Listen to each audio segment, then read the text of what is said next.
Alright, we have an analysis. This is a user clip uploaded by jackkloepfer. Hopefully I'm pronouncing that right. If not, I apologize. Analyze my backroll attempts. We have two backroll attempts in this user clip video that I'm going to analyze. Two very different attempts. One has one you miss the pop, and the other one you get good pop. So let's check out these two attempts and see what we can find out. Let's start this video over. One of the major things that I see is kind of more in respect to your edge out. But let's look at this first.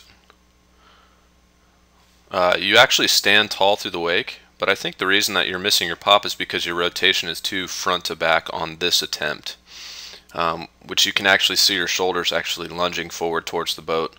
What happens is it makes the board go too flat at the wake. It also makes the nose catch the wake a little bit more because it's not on edge.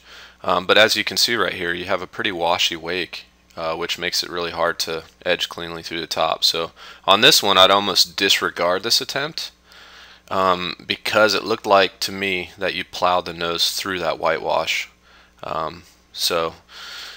But like I said, if you were back on edge more and edging, you would have been able to ride through the whitewash and get better pop. And if your rotation was more around the back instead of forward flipping as much, then you would have got better pop as well. But let's go to the next attempt. This is the one that is a big deal. And this, like I said, this has to do with your edge out. Watch how many times you kind of reset. And the rule of thumb that I like to teach riders, and it's kind of a rule we have at the camp, is if you edge out more than once, you should always come back to the wake and reset. There should only be one swing out into your setup position and one swing in. If you have any bobbles, hesitations, resets, anything, you're going to screw up your attempt, your edge. Something's going to get messed up by that bad rhythm or bad swing. So watch as you kind of there's one reset, and then you kind of hang, reset again, and then you decide you want to come in. Now that's a huge deal. That's going to give you different results every time. So if you do five attempts at a back roll and you reset and edge out a different way every time, that's changing a variable, and if you change one variable, you're going to get different results. So that's a big deal. Always start at the wake. I even have riders go up the wake a little bit and then use it as a hill to kind of swing themselves out, get into position, and then come back in. And if, like I said, if you hesitate, if you reset, come back to the wake and start over. One toe side edge out into the edging position, and then one nice heel side edge in. And that'll definitely help your problem.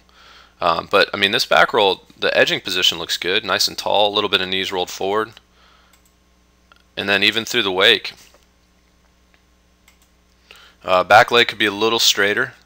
This means that you're not standing all the way tall. You can see some flex because of the board position. The tail is a little higher than the nose. Front leg is straight, back leg is bent, and this is where ultimately where all the pop is going to end up coming from, since it's the last thing that goes through the wake. Rotation here looks great. I mean, you're opening up, your head's leading the rotation. This is textbook hillside back roll takeoff. If you were taller right here, you would get a lot more pop. And then on the landing, right here, you probably should keep two hands on longer so you stay square to the boat. But then also, I mean, you're letting go of the handle. This is an easily landed attempt. You could have kept the handle and rode away from this one easy if you would have had the handle.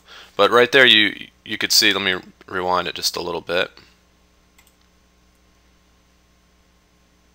You can see right there you turn to revert, and that's just a lack of having the handle to keep you straighter. And like you've probably read in the bulletin many times, you have to move the handle out towards the flats for a back roll to stop that movement. So if you would have kept the handle, you could have easily landed that trick, and that's kind of up to you mentally just to fight for it and just keep holding on. But that attempt was an actual a really good attempt. I liked it, except for the edge out, the prep and the setup. The edge in and the actual execution was really good. So let's take a look at that again. Great rotation. Could have been taller with your back leg. and then you got to keep that handle. But for the most part, it looks pretty good. And I think that's the last one on this video. Let's check. Yes, it is. So I would disregard that first one. I mean, take into effect what I said about, you know, your rotation. But the second one, you could really clean up. Just make sure you do that edge out, one swing out, one swing in. Stand taller with your back leg, and then just keep that handle and move it out towards the flats on the landing, and you'll get this trick pretty easily. All right, thanks for uploading the clip.